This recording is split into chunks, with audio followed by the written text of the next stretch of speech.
बढ़ जाएंगे तो बात करेंगे जम्मू कश्मीर के अंदर रुकन असेंबली डोडा महराज मलिक के हवाले से, जिन्होंने नई दिल्ली के अंदर आज एक प्रेस कॉन्फ्रेंस की है। और प्रेस कॉन्फ्रेंस के दौरान जहां पर उन्होंने मरकजी सरकार को निशाना बनाने की कोशिश की है, वहीं पर जम्मू कश्मीर सरकार को भी निशाना बनाया गया है।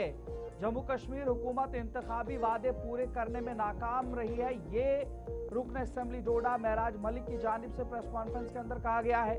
अवामी मैंडेट के बावजूद अवामी तवक्कुआत पूरी नहीं हुई हैं। और आपको बता दें, जिस तरीके से आम आदमी पार्टी के रुकन असेंबली डोडा महराज मलिक ने नई दिल्ली में एक प्रेस कॉन्फ्रेंस से खिताब करते हुए जम्मू कश्मीर हुकूमत और मरकजी हुकूमत की पॉलिसियों पर सख्त सवालात उठाए हैं।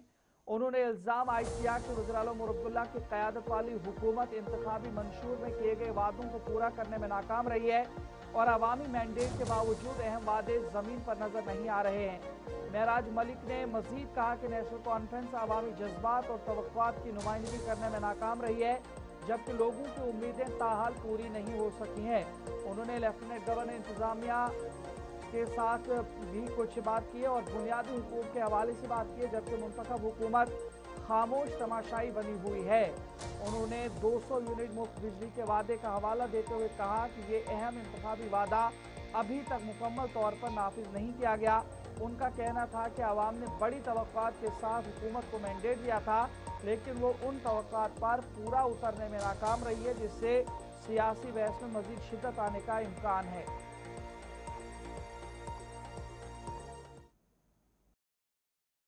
इन्वॉल्वमेंट रहता है। तो आज सब जानते होंगे कि 8 महीने जेल की सलाखों के पीछे भी काट कर आया हूँ। 1.5-2 साल होने को जा रहे हैं, लेकिन जम्मू कश्मीर के अंदर जो मैंडेट आवाम ने दिया है, उस मैंडेट की वहाँ पे धज्जियाँ उड़ाई जा रही हैं। पहली बार दिल्ली में बैठकर देश को और दुनिया को बताना चाहता हूं कि अलग अलग राज्य हैं, अलग अलग राज्यों के अंदर अलग अलग हालात हैं। तो जम्मू कश्मीर की अक्कासी करने यहाँ पर आया हूँ, वहाँ के हालात बताने आया हूँ कि जिस जम्मू कश्मीर को जिस तर्ज पे दिखाया जा रहा है, वैसा जम्मू कश्मीर इस वक्त नहीं है। वहाँ के लोगों ने मैंडेट दिया, सरकार बनाई और सरकार को कितनी मुश्किलें आ रही है वो सबके सामने आया है।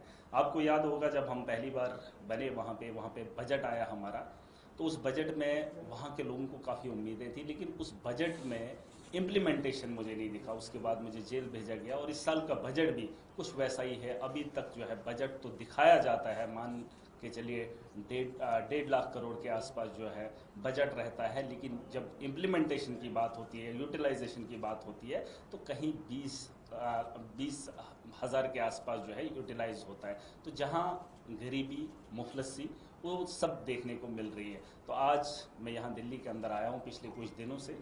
सरकार को अपनी बात रखने का अधिकार था। जब एनसी की वहाँ पे सरकार है, अलायंस का कुछ वक्त भी हम उनके साथ हिस्सा रहे, लेकिन वो भी लोगों के उन मुद्दों पे खड़ा नहीं उतर पा रहे हैं, क्योंकि उनका एक मैनिफेस्टो था जिसमें 200 यूनिट बिजली फ्री की बात हो रही थी, उसके अलावा बसेस की बात हो रही थी, उसके बाद रोज़गार जो वहाँ पे कैजुअल लेबर से उनको परमानेंट करने की बात हो रही थी। बहुत सारी चीज़ें थे वहाँ पे, वो चीज़ें देखने को नहीं मिली। और जब हम पूछने लगे तो कहा कि एलजी का शासन है, सेंटर का यहाँ इन्वॉल्वमेंट रहता है। तो आज मैं इसलिए आया हूँ क्योंकि उमर साहब को ये चीज़ें करनी चाहिए थी, उनका मैनिफेस्टो था, वो अपने मैनिफेस्टो पे वहाँ पे काम नहीं कर रहे, लेकिन उनकी खामोशी मुझे मजबूर कर रही है। इतनी आवाम के साथ हम धोखा नहीं कर सकते हैं, लोगों ने हमें ताकत दी है और भाजपा के शासन की वजह से अगर हम खामोश हैं